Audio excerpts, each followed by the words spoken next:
No, this isn't Hollywood. It's just around the corner from here, and it's real. Right here in New Jersey, right now, there's an honest-to-goodness old-fashioned railroad you can ride right back into yesterday. It's like the days of the Old West. It's the Morris County Central Railroad, right on Route 10 in Whippany, and it runs every Saturday, Sunday, and holiday afternoon. It's not an amusement park ride, not a miniature. It's full-size. It's the real thing. Kids love it. Grown-ups love it. It's a once-in-a-lifetime adventure for the whole family.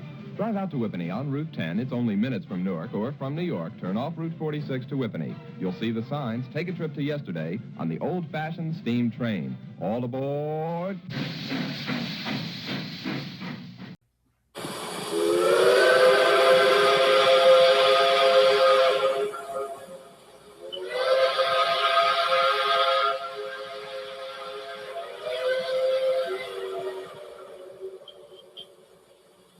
On January 7, 1965, the Morris County Central Railroad was opened up to the public.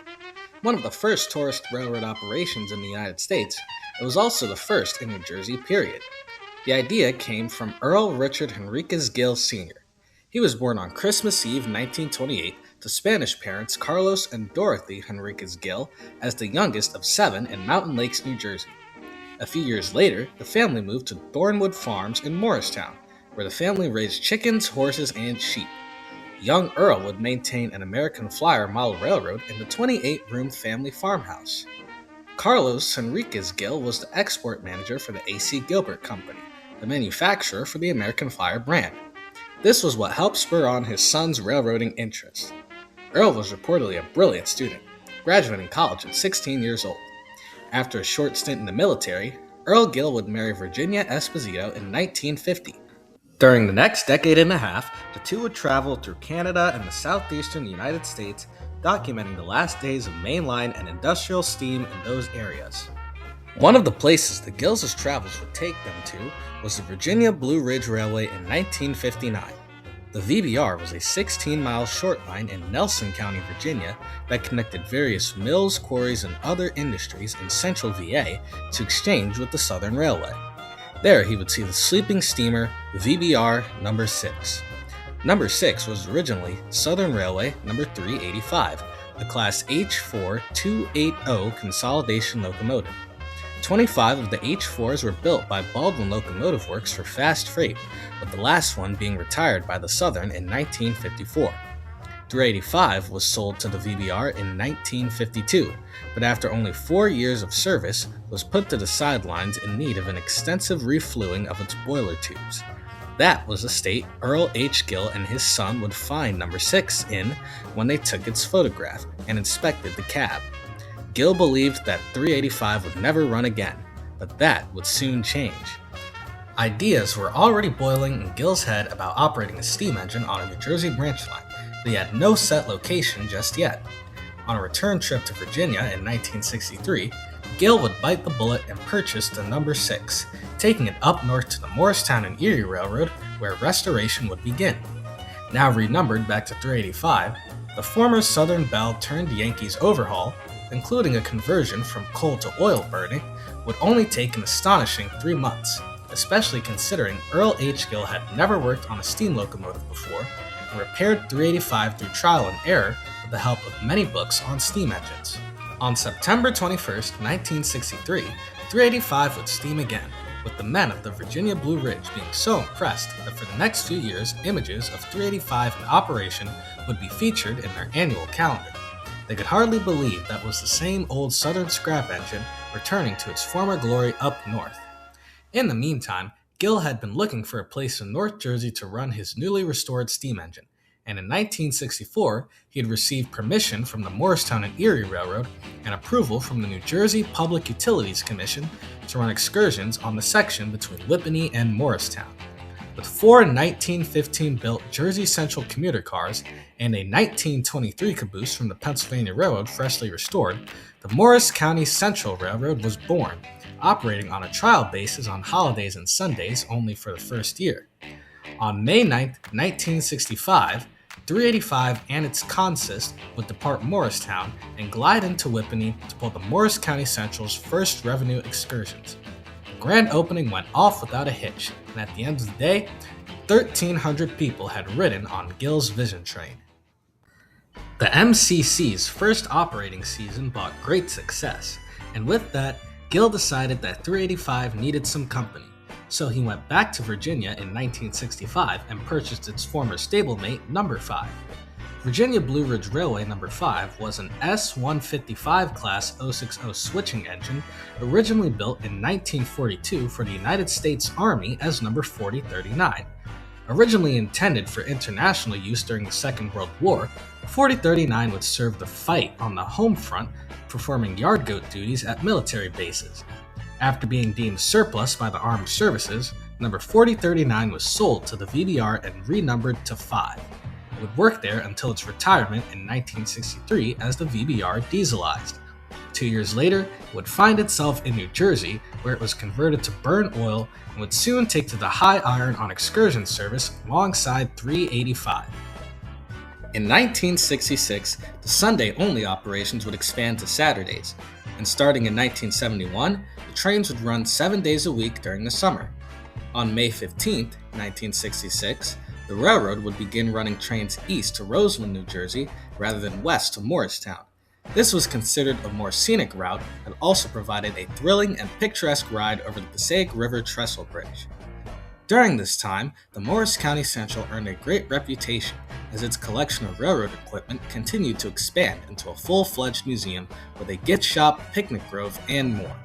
It became one of Whippany's most popular destinations as a family-friendly place to visit with a clean and welcoming atmosphere reflecting Earle Gil's most positive characteristics, as well as the efforts of a loyal team of volunteers, employees, and company directors.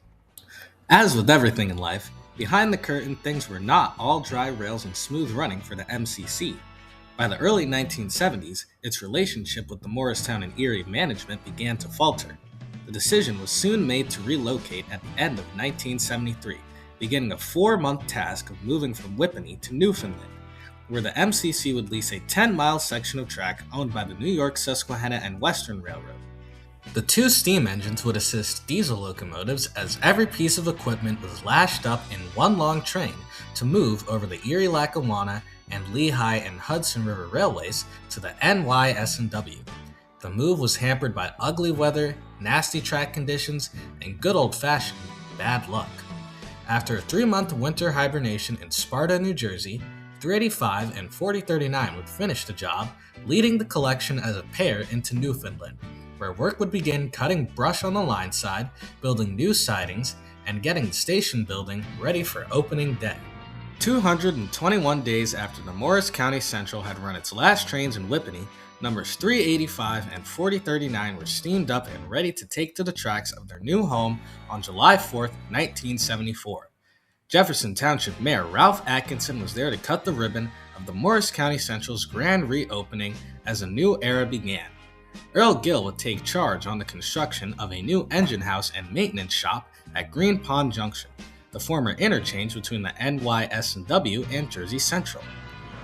Originally constructed in the 1870s, the Newfoundland trip provided grand views overlooking the Oak Ridge Reservoir and traveled across rivers and streams and through woodlands with several S-curves. Things were looking up for the MCC as its closeness to New York City and its suburbs would surely bring many visitors, but the good times were not to last. As the railroad went deeper into the 1970s, issues of gas shortages and a generally poor economy led to low tourism numbers across the country, eventually bringing the Morris County Central to its knees. On December 14, 1980, the railroad would close as number 4039 hauled its final revenue trips from Newfoundland to Stockholm, New Jersey, and back, as the additional high costs of heavy repairs on both steam engines would seal the North Jersey tourist line's fate for good. Earle H. Gil's dream of operating steam-powered excursions had ended after a strong 15-year run, but his passion for trains in general was far from extinguished. At the original Whippany location, the Morris County Central Railroad Museum displayed various pieces of railroad memorabilia in the old Morristown and Erie Freight House. When the company moved to Newfoundland, the museum was renamed the Pequannock Valley Transportation Museum and operated out of a converted railroad refrigerator boxcar. After the Morris County Central's closing, the museum would stay, but was actively looking for a new home, a proper one with a real railroad structure. They considered the old Whippany location, which had now become overgrown and a victim of vandalism, with the old building structures scheduled to be demolished as they were in such bad shape. But the museum curators held firm and received permission from the Morristown and Erie to restore and rebuild the aging infrastructure in 1983. As work began to move the collection from Newfoundland back down to Whippany, big projects were being taken care of on site. These included refinishing building walls, rebuilding the station's loading platform, and taking the freight house off of its original, crumbling foundation and placing it on new, firm bedding. Earle Gil, as a founder and trustee, was of course a large part of this operation. The work continued throughout 1984 and 85, with the newly renamed Whippany Railway Museum having its grand opening on October 26, 1985. At the museum, Gil could be found doing various odd jobs, from working as a conductor on excursions to selling tickets at the ticket office or doing restoration work on various pieces of the collection. He was an expert carpenter, and three of his biggest pet projects included constructing a replica of a 1911 Pennsylvania Railroad-styled line-side telephone booth in 2003, a 1905 PRR-styled scale house that now serves as WRM's ticket office, and, in the midst of cancer treatments, finishing the interior restoration of the former Jersey Central commuter club car named the Jersey Coast. He had selected the types of lumber needed to match the car's original 1927 condition, and fashioned all 40 of its window frames from mahogany in his home woodshop. As a side note, while Gil's own Southern 385 and U.S. Army 4039 have so far not returned to service since the days of the Morris County Central, steam did briefly return to the town of Whippany between July 30th and 31st of 1994, when NYSW number 142 and Black River and Western number 60, two other New Jersey steam stars, would pay a visit during the Whippany Railway Festival. The event was spurred on as the museum aided in celebrating the United States Postal Service's antique locomotive stamp dedication. 60 and 142 hauled 16 excursions between Whippany and Morristown as equipment from NJ Transit, Conrail, and the Erie-Lackawanna Railroads were also brought in for display. While over 25,000 people would visit the WRM during the festivities, it reportedly lost the museum more money than it made, putting them in a $30,000 deficit and dooming it never to be repeated again.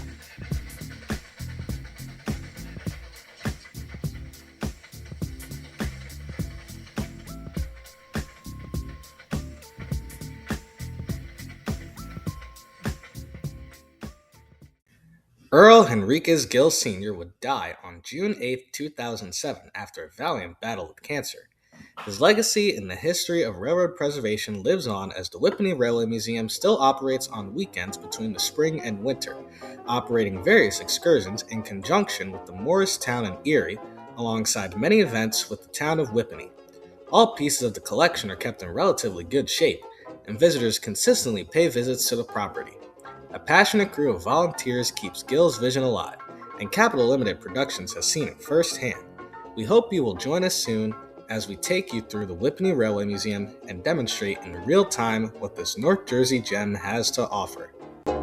Yes, we have no bananas. We have no bananas today. Yes, we have no bananas. We have no bananas today. Green beans and onions, cabbages and scallions, and all kinds of fruit and sage. We have an old-fashioned tomato. And look at that Long Island potato. But yes, we have no bananas. We have no bananas today. We have no bananas today. We have no bananas today. You know, Al, we're all out of bananas. Yes, Phil, it's a good thing. We have no bananas.